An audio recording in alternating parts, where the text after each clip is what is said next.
Olá, Ricardo Oliveira, Elaine Montenegro, Ricardo, que é aqui de Ipatinga, nosso colega, nosso aluno aqui do curso prático de holding familiar. Estamos iniciando aqui mais esse episódio aqui desse programa Mentoria Ouro, né? Que o objetivo aqui é ajudar os colegas a destravarem, a atingir o que a gente chama de padrão ouro, que é atingir esse faturamento de R$35 mil por mês trabalhando com holding familiar. E para isso, a gente precisa deixar a técnica apurada, e não só a técnica, toda a parte prática, a sistemática para lidar com o cliente, para lidar com o fechamento, enfim, do A ao Z, o que a gente puder ajudar e tiver ao nosso alcance, a nossa missão, falei ainda há pouco aqui com eles, só sangue nos olhos, é esse, não é isso, Elaine Montenegro? Isso mesmo, Márcio. Nossa missão aqui é colocar todo mundo para alcançar esse nível de meta ouro que a gente estabeleceu aqui, que é conseguir os R$35 mil de faturamento mensal, trabalhando com holding familiar, porque já tem muita gente que alcançou esse nível, já ultrapassou esse nível, e quem ainda não chegou lá, a gente está puxando para vir junto. Vamos ver se o Ricardo hoje tem alguma coisa que a gente possa ajudar ele para puxar para cá. O que a gente pode te ajudar a destravar, Ricardo? Tudo bem, Elaine? Tudo bem, Márcio? Primeiro agradeço a oportunidade, né, por estar participando desse programa, assistindo às aulas de holding já tem uns 6 meses, mas entendo que, por minha parte, eu não estou focando 100% do que eu deveria estar fazendo desde o começo, porque me dedico a outras áreas também, mas agradeço muito a oportunidade, porque agora entendo que agora é o momento certo. Vamos lá, Ricardo, como é que a gente consegue te ajudar, então? Até para não tomar muito tempo, assim, não, eu coloquei um pouco de perguntas, mas aí eu vou primeiro no ponto, em relação ao que eu tenho de dúvidas, para depois passar em relação à questão do caso concreto que eu tenho em mãos.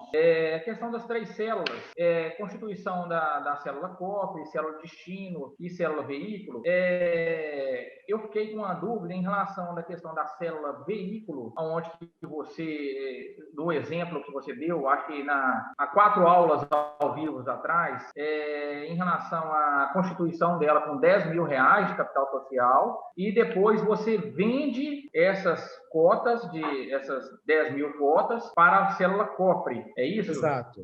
Não, para a célula, você vende para a célula destino. Quem vai comprar é a célula destino. A célula veículo é a dona. Oi? A célula destino já seria do filho. A célula destino é a que chegou às mãos dos filhos através da doação feita pelos pais. A célula cofre abriga o patrimônio, a célula veículo vai ser a dona da célula cofre, ok? No ato que ela vai ser dona da célula cofre, vai ser feito naquela sistemática onde o capital social dela vai ser baixo, apesar do patrimônio líquido ser alto, ok? E o pai, que é o dono daquelas cotas, vai vender essas cotas para outra célula, para a célula destino, né? Pelo valor nominal das cotas, tá? Vai vender pelo valor nominal das cotas. Ele vai continuar lá dentro com uma cotinha. Em relação a essa questão da doação, aqui em Minas Gerais, a gente tem um probleminha, porque eles não avaliam os valores das cotas.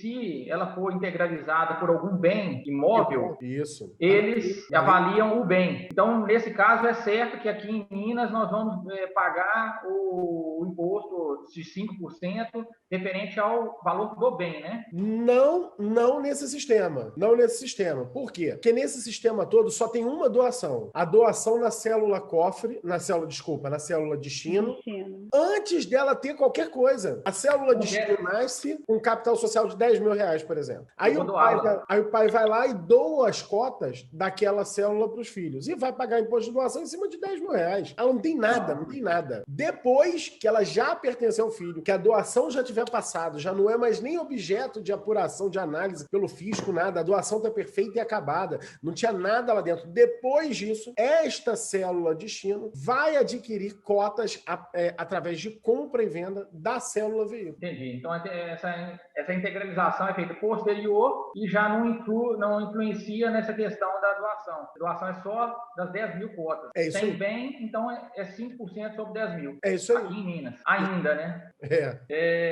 Mas não tem problema. Se aí Minas for para 20%, a gente reduz o capital social para R$2 mil. Ótimo. um questionamento que eu tinha, essa empresa ela pode ser optando pelo simples, né? Já foi falado isso em alguma das aulas, mas eu me perdi nessa questão. As pessoas tinham existia um mito, né? Que não podia botar a holding no simples, porque as pessoas davam exatamente aquele código KNAI que o IBGE trata como sendo holding, né? Que é de participações societárias. Participações societárias não significa que ela vai exercer controle societário, mas a classificação do IBGE é feita assim: se você der para esta sociedade qualquer outro objeto, e eu não falo de código KNAI, tá? Qualquer outro objeto cuja classificação possa ser abrigada no simples, ela vai para o simples. Entendi, mas aí não tem impedimento nenhum. Nenhum. Por exemplo, consultoria empresarial. Uma outra questão, posso transformar uma empresa comercial, industrial em uma holding familiar? Sem impedimento também, né? Nenhum impedimento. O que eu vejo de impedimento não é técnico, não é jurídico, mas um impedimento de proteção do teu cliente é de você não misturar a parte onde estão os negócios com a parte onde está o patrimônio, entendeu? Por quê? Porque senão não faz muito sentido. Imagina só, você quer proteger aquela família. Aquela família tem lá um baita negócio que pode sofrer algum revés. Aí você tira todo o patrimônio de perto daquilo ali, né? Aí você vai lá e bota a célula cofre para ser, por exemplo, a dona do negócio. Não faz o menor sentido. É a mesma coisa que deixar a pessoa física dona de patrimônio também sendo dona do negócio. Aí, no caso, com essas 3 células ainda, né? Nesse formato. Sim. Depois de finalizado, eu posso nomear um terceiro para ser o administrador dessa holding? A nomeação do administrador é completamente livre. Nas cláusulas que a gente ensina de proteção especial do seu cliente, que é o dono do patrimônio, ele figura como administrador permanente, né? Mas existem casos, por exemplo, em que o titular do patrimônio ele já tá com um nível avançado, por exemplo, de Alzheimer. São situações assim que você não vai colocar essa pessoa à frente da administração, porque ela vai perder em breve a capacidade civil para exercer essa administração. Então, nesses casos, você pode nomear qualquer outra pessoa, qualquer terceiro, um filho, a própria a esposa, um neto, alguém de fora da família, qualquer um. Isso é uma livre escolha do seu cliente na hora de constituir a holding. O ideal é que essa seja uma escolha do cliente, do titular do patrimônio, e não dos filhos. Tá? Isso é uma sugestão que eu te dou. A não ser que seja a escolha dos filhos, porque o titular do patrimônio, que é o seu cliente, assim tá indicando. Não, eu quero que eles assumam, eles pilotem. Márcio, ainda antes de entrar no caso concreto, eu tive uma dúvida também em relação à questão de ganho de capital. Foi discutido em várias aulas a questão, foi informado, anunciado o DREI em relação a essa questão, integralizando a empresa, por exemplo, se o bem for de R$1 milhão, com 300 mil cotas de preferenciais, 700 mil ordinárias. Contrário, né? Contrário. O contrário, 700 mil preferenciais e 300 mil ordinárias. Fazendo todo o procedimento, existe alguma hipótese de pagamento de ganho de capital? Não, nenhuma hipótese. Por quê? Porque o bem está saindo da pessoa física pelo valor de aquisição. Márcio, mas não, nessa família, o cara atualizou o valor do imóvel lá no imposto de renda e não pagou, não foi pagando ganho de capital. Ele adquiriu o imóvel por 50 mil, o imóvel vale 1 milhão e na declaração de imposto de renda dele está 300 mil, tá? Por exemplo. Ele só tem faculdade de fazer ou pela declaração ou pelo valor de mercado. Nesse caso, ele vai fazer pelo valor da declaração. Se o valor da declaração é idêntico ao valor de aquisição, não tem ganho de capital, ok? Porque a lei discrimina o que é o ganho de capital. A lei discrimina o ganho de capital como sendo a diferença positiva entre aquisição e alienação. Porém, se ele adquiriu por um valor ainda menor do que está na declaração, esta diferença, sim, representa um ganho de capital e vai ter que pagar imposto. Mas normalmente não é o caso. Normalmente o que está na declaração costuma ser o valor da aquisição. Quando não é o valor da aquisição, são atualizações autorizadas pela lei que não têm ganho de capital. Então, por exemplo, o imóvel foi feita uma reforma, tá? No imóvel, o imóvel valorizou em decorrência da reforma e tudo mais e tal. Aí isso você pode, não vai ter ganho de capital. Isso é possível fazer. Mas nesses casos, fora isso, na Constituição da sociedade, na hora que esse bem sair do patrimônio da pessoa física, ele sai por 300 e ingressou lá por 300, entendeu? Ingressou lá por 300. Lá dentro, quando já não é mais da pessoa física, ou seja, já está superada a possibilidade de existir ganho de capital, lá dentro ele sofreu uma avaliação a valor justo, por exemplo, e passou para 1 milhão e você fragmentou esse 1 milhão entre 300 ordinários e 700 preferenciais. Aí a gente já passa para a questão do ITBI. E Ipatinga, a gente ainda tem, que várias cidades, e agora com essa questão do julgado também, essa diferença do valor da declaração com o valor de mercado, que é o valor justo que vocês falam. Uhum. Aí, ou seja, nesse bem de 1 milhão, provavelmente o município ele vai querer recolher sobre 1 milhão. Então, aí que tá. Não. Como regra, não.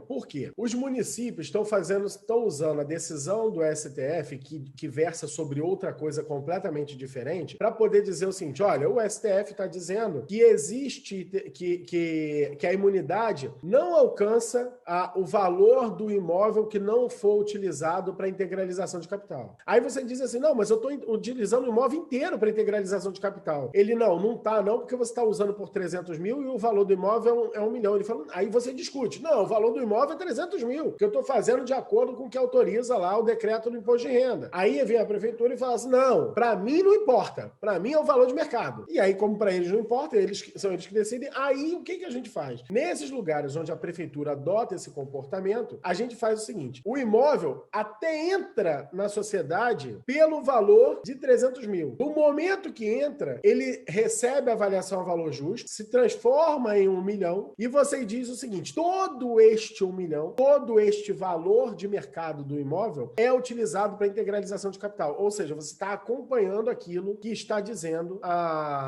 o entendimento deles do Supremo, entendeu? 100% do valor de mercado atribuído ao imóvel está sendo convertido em capital social, entendeu? Por exemplo, você está em Ipatinga. Em Viçosa, isso foi testado e foi acolhido. Foi com o Eduardo, né? Exato. Essa questão, então, se for um bem recente adquirido... Desculpa, Eduardo não, Gustavo. Gustavo, desculpa, também induziu ao erro. Em relação a um bem recente, comprei um bem recentemente por 600 mil. Então, essa integralização, eu não teria que pagar nada. Esse é o mais fácil. É o mais tranquilo. Aí, a última pergunta, para entrar no caso concreto, aí não é uma parte contábil, né? Mas o percentual de tributação na venda de bens do ativo circulante da holding, se comparado à pessoa física, ele é superior, né? Eu não entendi a pergunta. Pode repetir? Basicamente, assim, qual o percentual de tributação na venda de bens do ativo circulante de uma holding, se comparado com a pessoa física? Então, se ele tiver no ativo circulante, é muito mais barato. Muito mais. Porque vai cair para 6 e pouco %, mas sobre a operação inteira, tá? Ao passo que na pessoa física ele vai pagar o imposto de renda sobre ganho de capital em cima da diferença entre o valor que ele vendeu e o valor que ele comprou. Beleza? Ok. Porém, se tiver no ativo circulante, Ricardo, isso é um negócio que agora na versão 2.0 a gente vai revirar de cabeça para baixo e vai colocar isso lá esmiuçado pro pessoal. Por quê? Porque essa história você pode, você não pode reclassificar. Aí tem lá a IN 1700, tem lá a decisão do CARF. Por outro lado, você tem a jurisprudência se manifestando no sentido de que pode sim realizar determinadas operações onde você faz uma classificação diferente. Hoje, o caminho mais seguro para fazer isso é se você não quiser desintegralizar o imóvel, tá? Porque se você desintegralizar, você volta com ele para pessoa física e vende pagando um ganho de capital normal de pessoa física, aquilo que o cara sempre soube que ia pagar. Mas para voltar, eu volto com um imposto de doação também, ou ITBI? Não, ou não? Não, você só desintegraliza, tá? Só desintegraliza. Mas, se ele não quiser desintegralizar, um bom caminho para você fazer isso, que foi o que a jurisprudência, lá no TRF4, anuiu, tá? Foi o sistema da cisão das empresas. Você tinha uma empresa que tinha mais de R$ 1 bilhão de imóveis, em bens imóveis, mais de 1 bilhão. E aí ela pegou uma parte desses imóveis, o que equivalia a 700 milhões de reais, cindiu essa companhia em duas. Esta nova que nasceu, ela já nasceu com objeto social de compra e venda de bens imóveis, entendeu? Ela já nasce com esse objeto social. Então não foi uma reclassificação, não foi algo assim, olha, tô criando aqui, a minha empresa que existe aqui há um tempão, é uma empresa de participações societárias, a partir desse ano, então, eu vou mudar o objeto. Aí você vai lá, faz uma alteração no contrato social e faz a reclassificação. Isso é lícito fazer. Mas você não faz operação nenhuma, entendeu? Operação nenhuma. A única operação que você faz é aquela para vender um imóvel. A Receita diz que isso é falta de propósito negocial. Falta de propósito negocial é ilegal falar isso, tá? Por quê? Porque a norma não exige propósito negocial. Pelo contrário, o 116, parágrafo único do CTN, quando foi criado, ele tem escrito lá que aquilo será...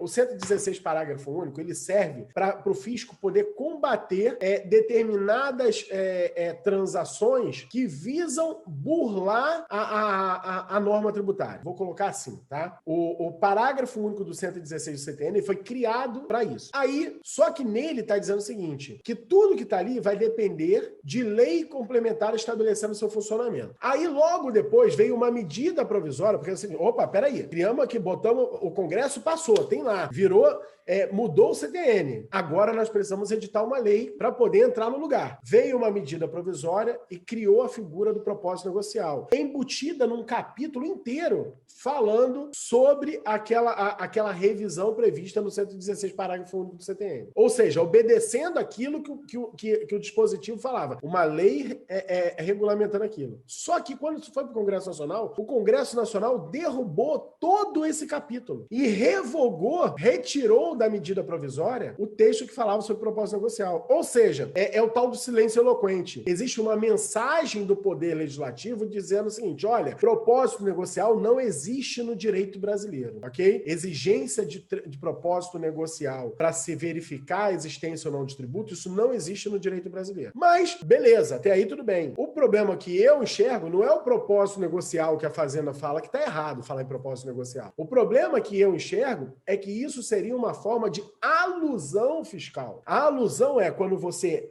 realmente evita a ocorrência do fato gerador, mas para evitar a ocorrência do fato gerador, você cria um negócio jurídico que ele não é honesto, não é real. Então, por exemplo, quando você altera o contrato social e bota como objeto da tua empresa a realização de determinadas atividades imobiliárias, e você não exerce atividade imobiliária nenhuma, eu nem concordo com isso, mas o fisco pode ver aquilo como uma espécie de alusão fiscal, uma espécie de mecanismo de você driblar o sistema, tá entendendo? Só para poder não pagar o tributo ali, não pagar o ganho de capital ali. Então, isso é na reclassificação direta. Você está conseguindo acompanhar, Ricardo? Tá difícil? Não, em parte sim, mas aí eu estou assimilando, anotando algumas coisas. Tá. Então, assim, para você simplesmente pegar a mesma empresa e reclassificar, isso pode gerar esse tipo de dificuldade perante o fisco. Mas quando você cinde a empresa, e aquela empresa nova, ela já nasce com aquele objeto, aí é outra parada. Então, resumindo, se eu criar a empresa com aquele objeto, eu não tenho essa situação do ITBI de 3 anos, que eu tenho que esperar, ele foi integralizado, e eu não tenho esse problema, porque já nasceu assim. Eu não fiz a operação. Já nasceu. Ok. Ô, Márcio, em relação ao caso concreto meu, ele é um pouco... E mais, não tem nem o que se discutir sobre ITBI, porque aquele patrimônio, ele vai para a empresa nova, não é para integralizar o capital da empresa nova. Não, ele já pertencia à empresa original, que cindiu, uma parte do ativo fica com a empresa A, outra parte do ativo com a empresa B, entendeu? Faz parte do ativo dela, não é um ativo do sócio que vai ser empregado para a integralização de capital social. Entendeu? Mesmo essas empresas sendo das mesmas pessoas. Caso concreto meu, o rapaz tem 26 anos, ele já tem 6 bens em nome dele, não faz declaração de imposto de renda e está em ascensão. Além desses bens aí, ele tem aproximadamente uns 100 veículos de aluguel em relação a isso. Aí procurou para poder criar essa questão da empresa para ele e, aliás, ele tem também uns 2 bens dele que ele colocou em nome do pai, mais uns 2 que ele colocou em nome do irmão. Aí ele queria agrupar isso tudo. A ideia inicial seria abrir uma empresa, ele integralizar os bens que estão no nome dele, incluir o pai e incluir o irmão? Olha, incluir o pai, incluir o irmão, tudo bem. Agora, esse sujeito que nunca declarou imposto de renda, tem esse volume patrimonial imenso, o fisco já sabe que ele tem, ok? O fisco já sabe que ele tem, isso é fato.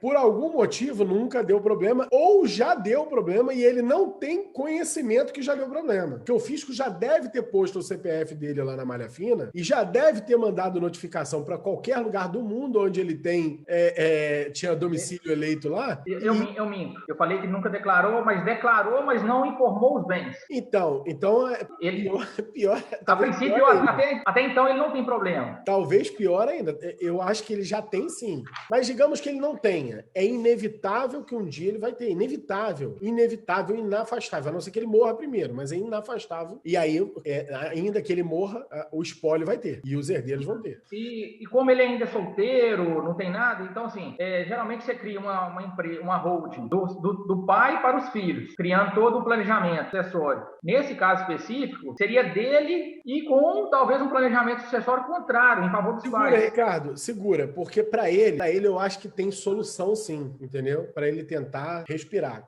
Qual seria a solução para ele? Ele poderia fazer o seguinte, olha, ao invés de integralizar, não vai sair tão barato, ok? Mas ao invés de integralizar o capital social com esses bens, ele poderia fazer ou uma doação, ou uma compra e venda num valor muito pequeno, entendeu? Muito pequeno, para a empresa. Por quê? Porque isso entra no patrimônio da empresa, ok? Entra no patrimônio da empresa. Se ele tentar integralizar, o único valor possível para ele integralizar vai ser com o valor de mercado. Porque a lei é o seguinte, ou é o valor de mercado ou o valor da declaração. Não tem valor na declaração, ele vai ter que integralizar pelo valor de mercado, entendeu? E aí vai pagar ITBI, tá? Vai pagar ITBI. Mas depois que ele fizer toda a operação, inclusive de doação das cotas, ele vai ser um cara que insolvente.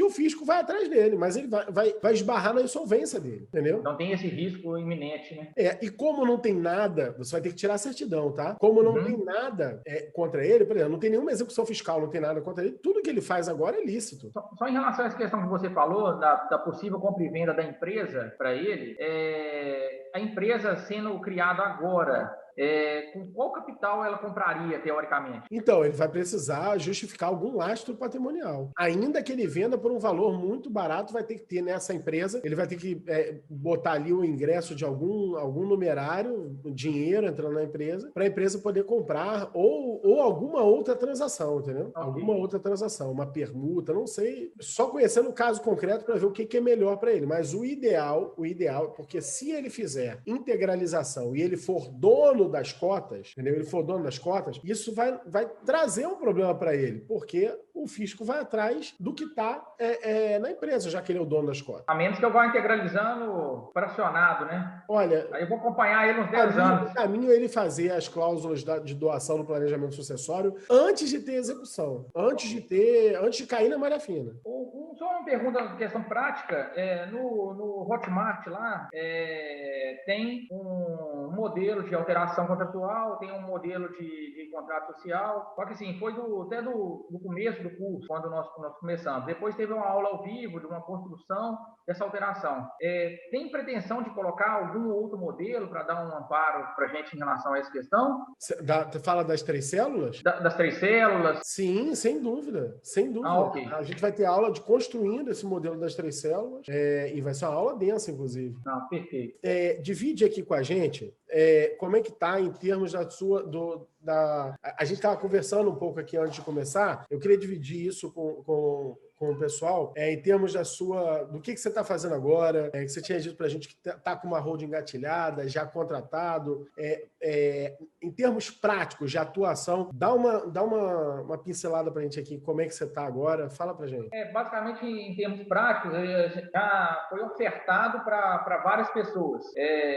Com essa situação do julgado, no STF, e não sei se é empecilho, que a gente considera em Minas Gerais e no Paraná, muitas pessoas criam uma resistência em relação a isso, porque eles veem que podem gastar um pouco mais que gastariam talvez no inventário. Só que, em contrapartida, todos, mesmo criando uma resistência, todos se interessam porque entendem que vão resolver a vida dele e não vão deixar problema para ninguém em relação a essas questões. A minha dificuldade específica é mais uma questão de dedicação mesmo, focar nesse ponto, e o meu público-alvo tem sido pessoas mais novas. Então, assim, para a questão da construção, mas já tem algumas conversas engatilhadas em relação a esse ponto, uma holding praticamente fechada, que seria em relação a esse caso concreto aí, mesmo tendo que gastar, mesmo tendo que pagar, a pessoa tem interesse em fazer em relação a isso, porque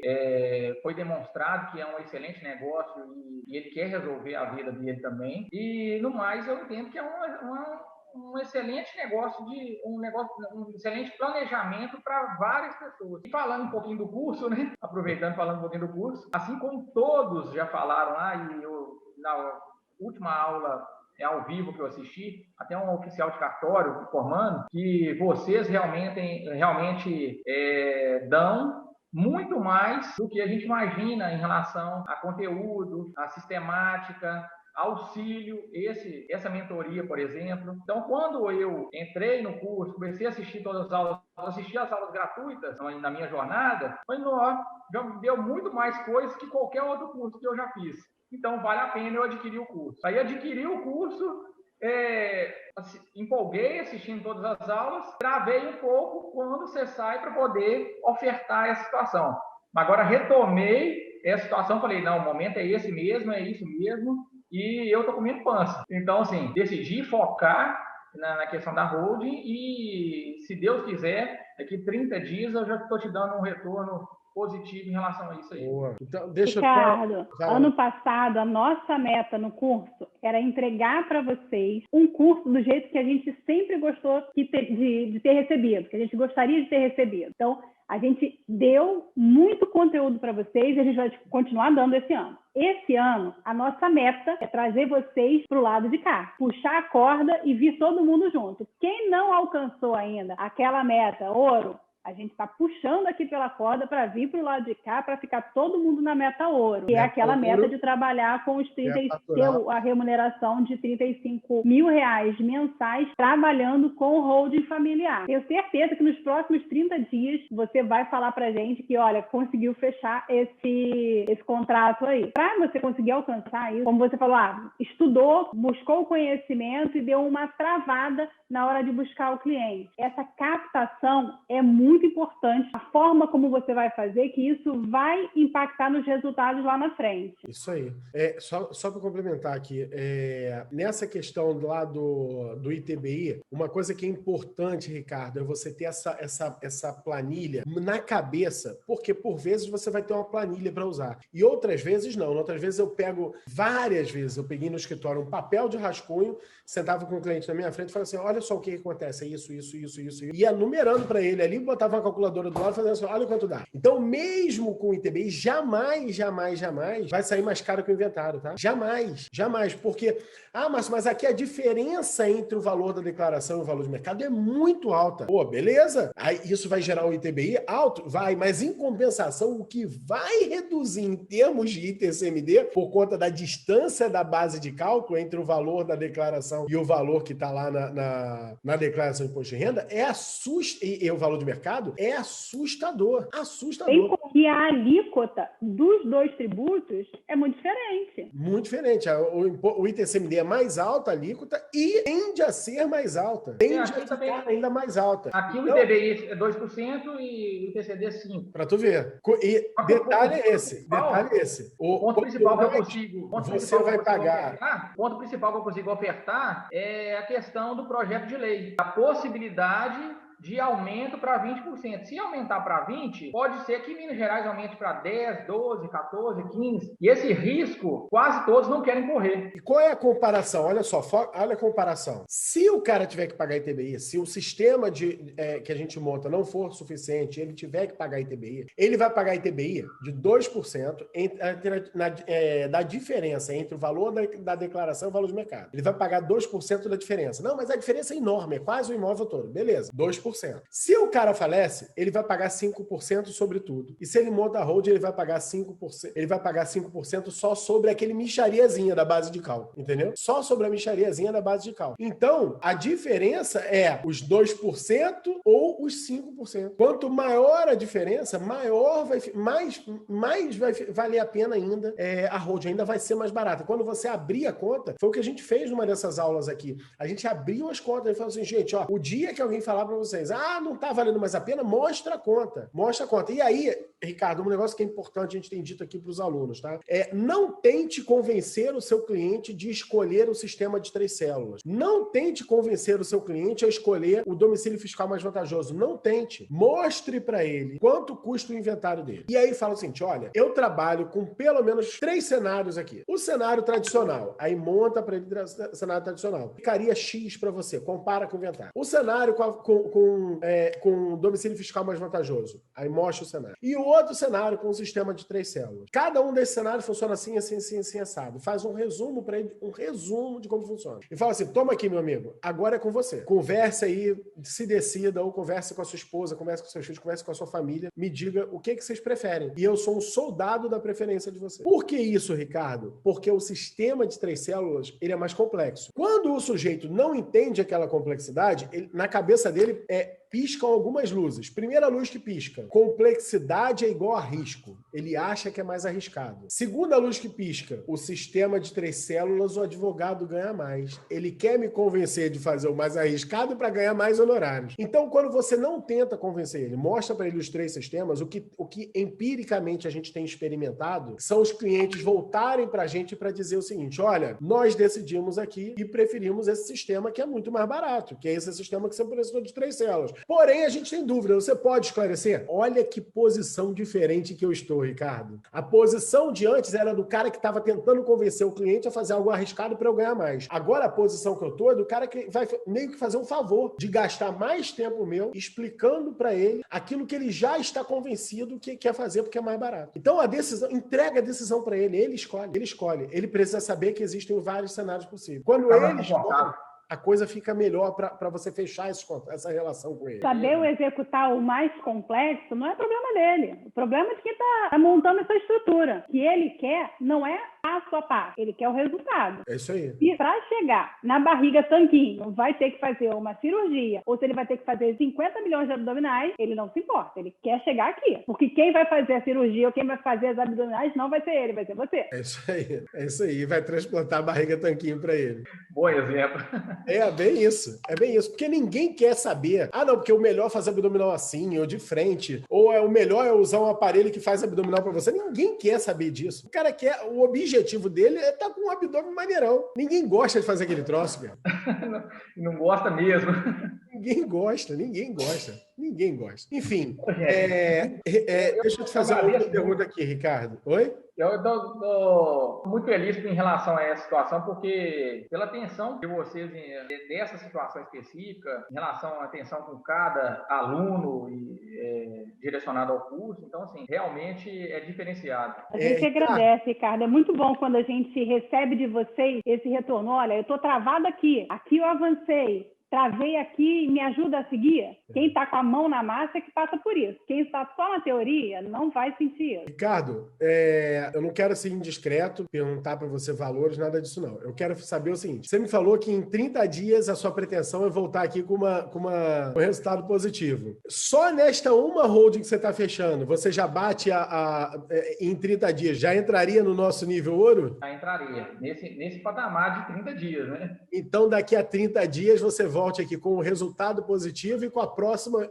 encaminhada, porque o resultado ouro não é faturar 35, não é 35 por mês. Eu acho que precisa abrir só a porteira, né? Depois de abrir a porteira, passa a boiada. Isso aí. Beleza. Muito obrigado. Valeu, Ricardo. Um bom almoço para vocês, um bom trabalho. Obrigada, bom final de semana. Para você também. Abraço. Para você também, meu amigo. Obrigado. Um forte abraço aí. Fica com Deus.